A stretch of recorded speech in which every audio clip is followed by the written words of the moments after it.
Christianity has been around for over 2,000 years now, but how much does the average person really know about its history? Does it even matter? Joining me now from Edmonton is Ted Byfield, a well-known conservative Canadian journalist who founded the Alberta Report, BC Report, and the Western Report news magazines. He's also the general editor of the 12-volume history series, The Christians, Their First 2,000 Years. Ted, welcome to Bridge City News. Thank you very much. I feel very welcome to be there. How much does the average Canadian Christian really know about the history of Christianity, Ted? Close to nothing, but then it's also true that he knows very little about the history of anything else. The subject has been terribly, what's the word? I guess you'd have to say downtrodden in the public school system, because the great philosopher of the modern school system, Dewey, thought that history was dangerous because it sets up hero figures, and we don't want people worshiping hero figures. So people don't know much of any history, least of all Christianity. Now, can you give our viewers a brief look into how the Western world was influenced by Christianity? Well, what happened was that there were three sort of sources of Christianity, I guess you could say. The religious source of it came from the ancient Jews. I mean, Christianity in that sense really is a Jewish religion. The legal part of it, the law and the respect for the law, came from the Romans, and the ideas of government came from the Greeks. And in the early Middle Ages, the Christian church put all three of those sources together, and it emerges in modern history as Western philosophy. And this is the Western world, but its origins are those three. And the Christians, their role was to bring those three together and to make it into one general philosophy. And that's the one we've been operating on for the last maybe 300 years, until very recently when we began to throw it out. Now, tell me about the persecution of the early church and what it went through, and compared to today's persecution. Well, first of all, the early church suffered persecution because it fell afoul of the Roman government.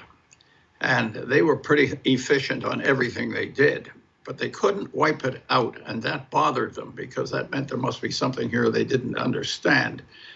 And that misunderstanding went through 300 years the Christians went through nearly 300 years of active persecution, until one emperor said, look, these are the best guys we've got. They're our best soldiers, they're our best citizens, they tell the truth, they take care of poor people. Why are we persecuting? We should be supporting them. And that was the great change in the 4th century, which ended the persecution by the Roman state.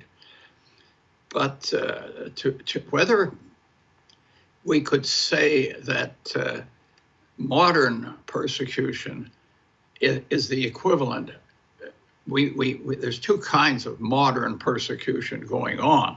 There's the kind that occurs some places in the Asian world, India occasionally, and in modern China, in which vast numbers of people are jailed, locked up, or killed. And then there's in our society, there's people call it persecution because we keep getting called names, bigots, and all the rest of it. But, sticks and stones will hurt my bones, but names will never hurt me.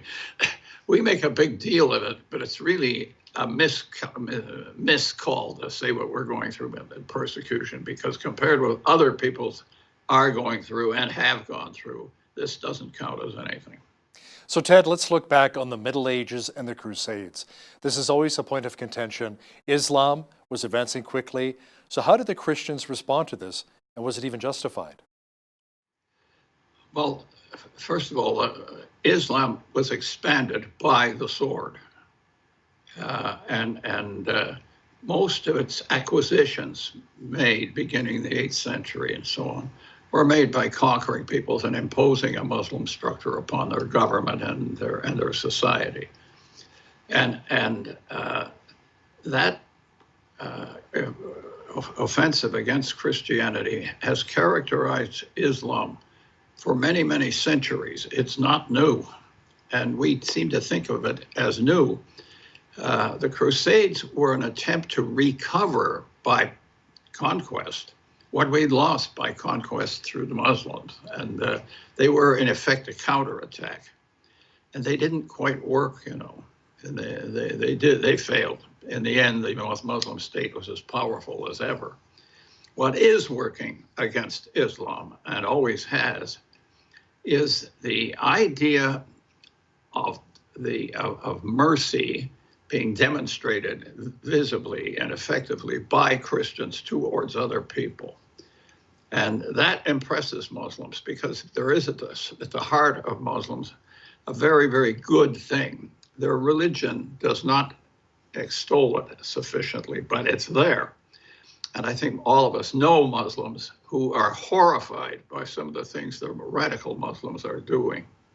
So we must be careful when we attack Islam, to be sure that we make that distinction, because a lot of Muslims they're just awed. I can't believe that they're doing their own people are doing these things. They have been doing them a long time, but they still don't like it. And those people are hurt more than the persecuted, in a way, you know.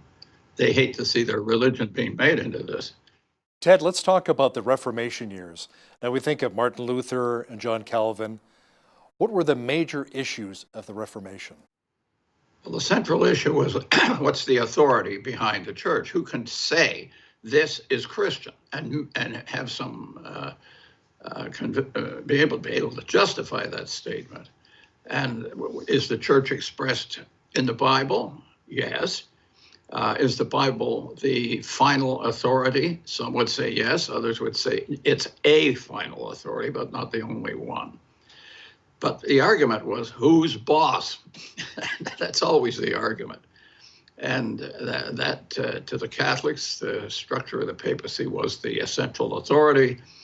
And to the Protestants, the work of the Holy Spirit within the souls of men was the essential authority. And in a way, it's too bad, because there are ways of bringing those two things together. Because we did not bring them together, we've gone through an awful lot of unnecessary pain, so that there's nothing that either side can boast about. Now, certainly the Gutenberg Press and the availability of the Bible in a language everyday people can understand must have had a very profound effect on the world. Let's talk a bit about that. Well, that obviously did. There's no question about it. You see, the church was afraid of the Bible in a sense, because all kinds of weird constructs can be made out of the Bible, which they realized.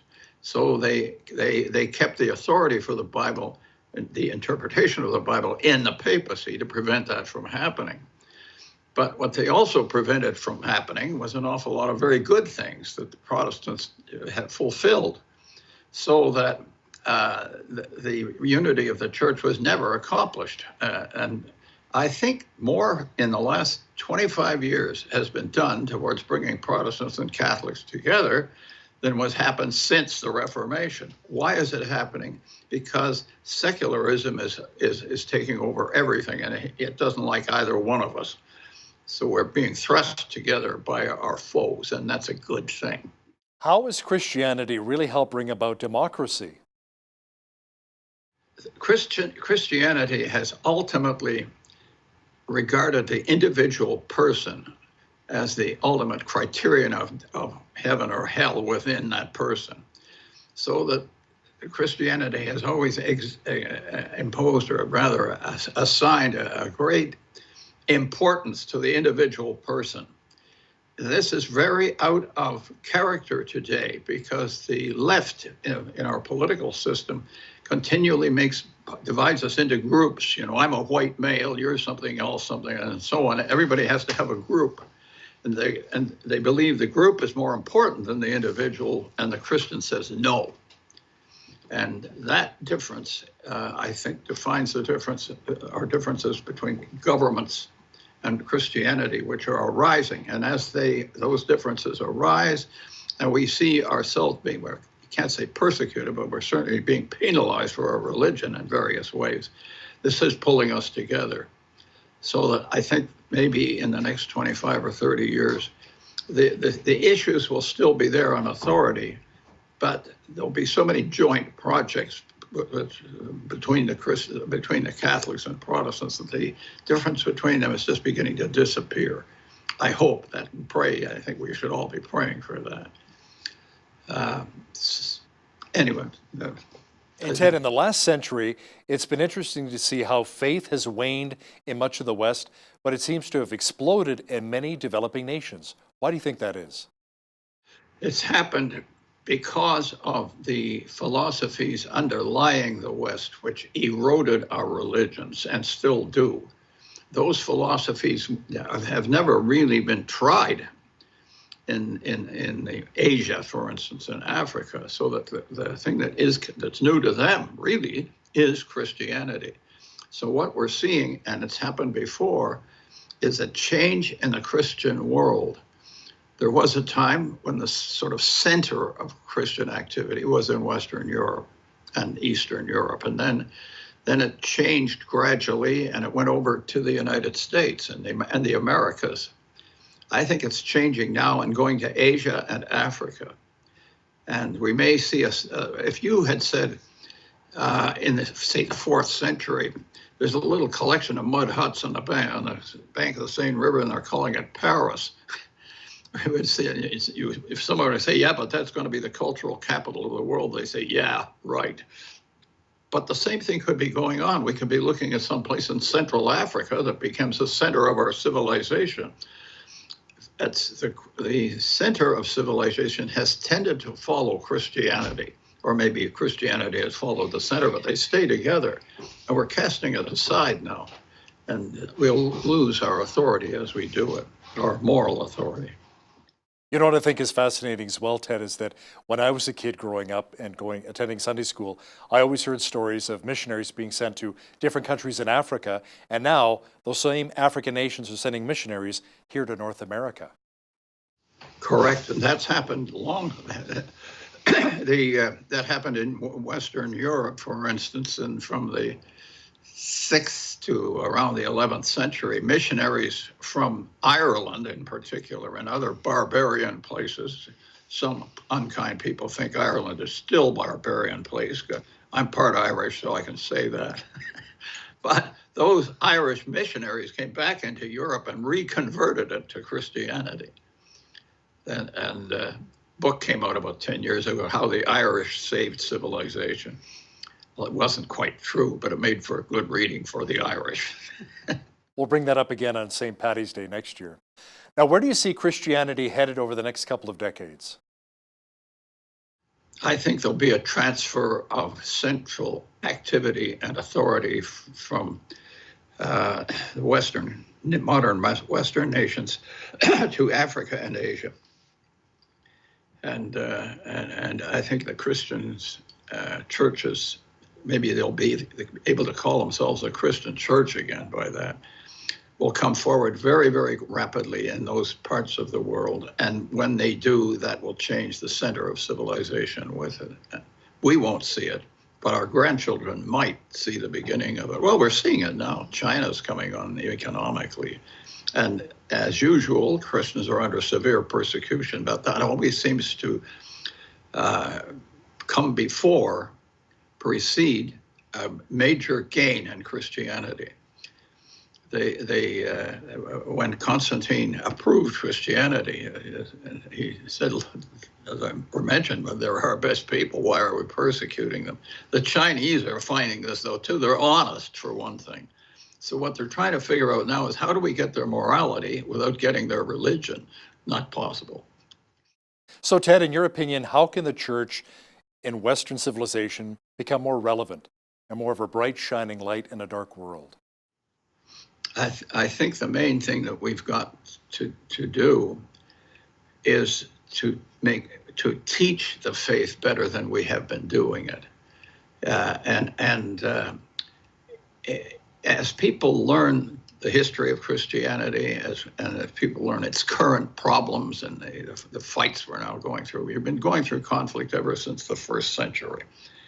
But as people come to absorb that, they get taken up by it, and you'll see a swing back even in our society towards Christianity. But as I said, the center will be elsewhere. Interesting. Ted Byfield, the general editor of the 12-volume history series, The Christians, Their First 2,000 Years. Thanks for your time today.